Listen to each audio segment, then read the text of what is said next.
Don't know what the prospect. To do, take action. Do it now. Had a friend that was sick, and I kept saying, I'm going to see him. And he passed. I didn't take action. Had the opportunity to do it, but I did not take action. See, this thing called life, we don't know what's going to happen from one moment to the next, and we know that. We've had the rug snatched out from under us.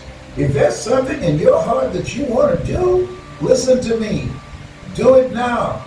Miles Monroe, let me tell you, one of the most profound statements I enjoyed hearing him say, rob the cemetery of your gifts, of your dreams, of your talents, of your art, of your book, of your leadership. Rob the cemetery. Don't take that stuff with you to the grave. God didn't choose you out of 400 million people to just come here, pay bills, die, and take that stuff with you. No. No. You're here for a purpose, to make the world a better place, to do the greater work. So you got to get an attitude, because in order to live your dreams, you've got to be focused, clear what you want, and you got to take action. I was clear. This is what I'm going to do to take care of my mother. This is how I'm going to generate the money to do this. I knew working a job wouldn't do it, wouldn't get it. 95% of people who filed bankruptcy last year did so because of medical expenses. So I wanted to do something that was me, and I'm encouraging you to do the same thing.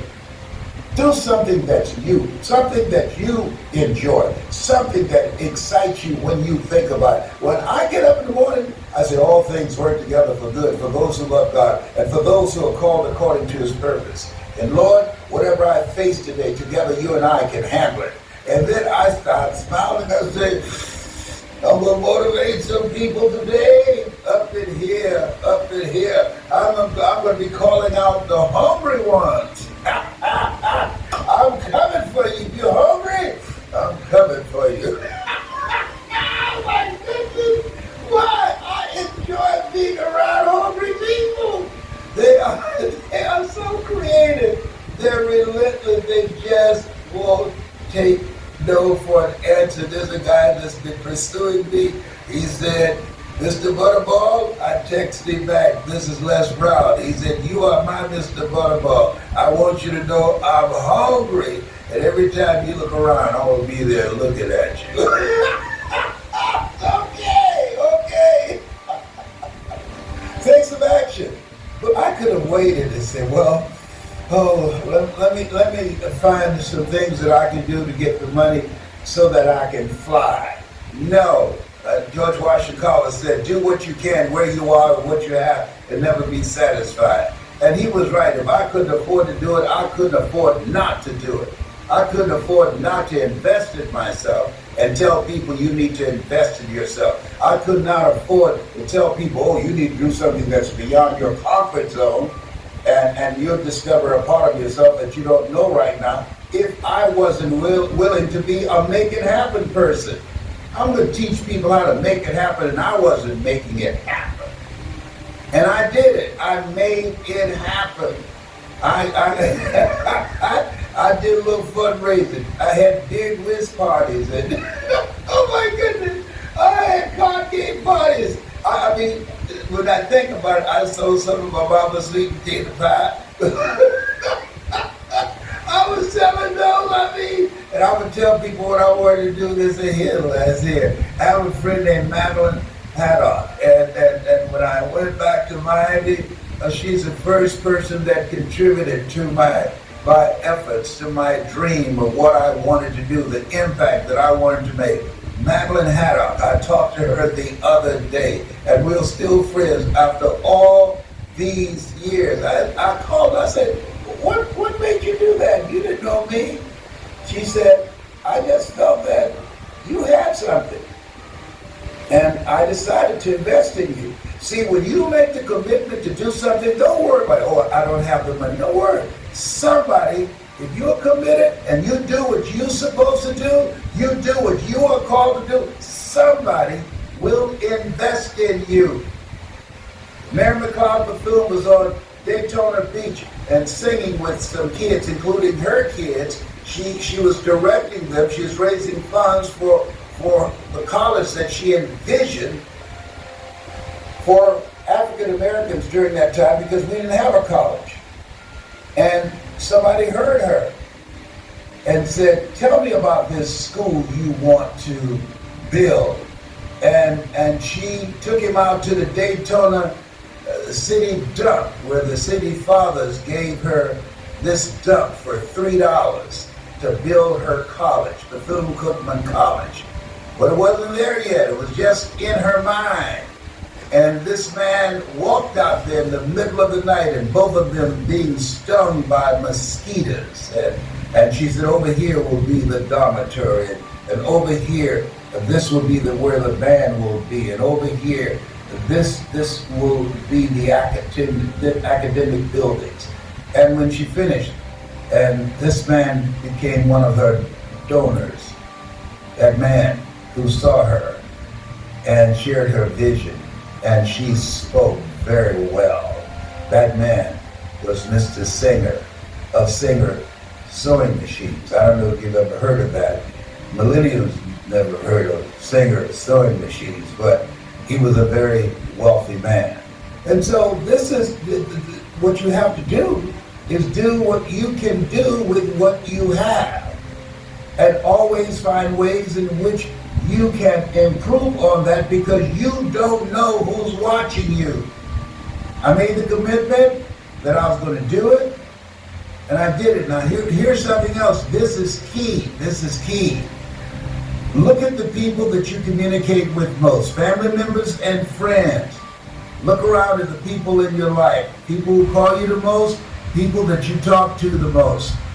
And if they don't inspire you, and they're in your inner circle, you have created a cage for yourself.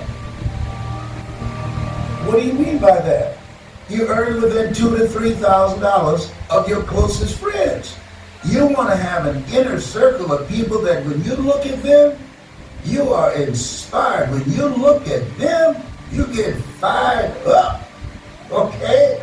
But if you are surrounded by people that's on your level or below, you're restricting yourself. People rub off on you. Sidney Poitier, please come forward.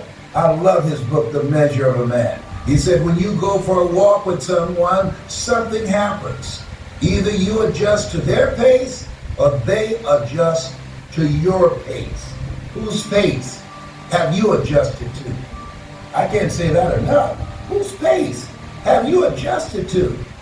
You survived the coronavirus, and you're still here? 400,000 people gone? You are here. You've been chosen to do the greater work. And so get some help. If you know how to do it, you would have done it by now. And get some help from somebody that's accomplished, somebody that's achievement driven, someone that inspires you. When I saw Mike Williams, he wrote the book, The Road to Your Best Stuff. The Road to Your Best Stuff. Get it. I wrote the foreword for it. I was inspired by him. I wanted to have him around me. And so I hired him as my news director when I was at WBKO radio station in Columbus, Ohio. So I could be around him, and he talked to me between the records and changed my mindset of seeing myself entertaining people. I was hungry. I was bad, baby. They called me Les Brown, the man about time. Grab yourself in the collar and say, come on, get serious. That Michael Jackson was right. You got to look at that man or that woman in the mirror and say, hey, get serious. You've been seriously not serious. You've been wasting valuable time. Get serious. Take control of yourself. You don't have the luxury of being reckless or procrastinating or putting things off or being intimidated by fear or being depressed. Come on. Let's snap out of it. Hello. It's lunchtime. It's lunchtime, people, and I'm here having a Ritz Bits. I think I like this. The purple pack. I love them. I never liked the other one, the regular.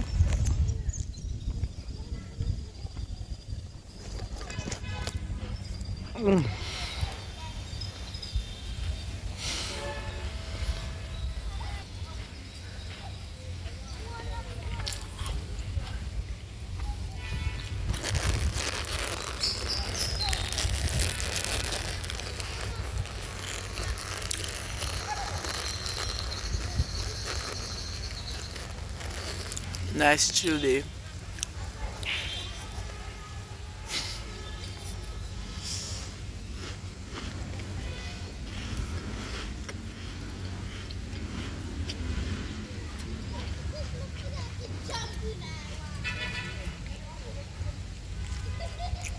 Grape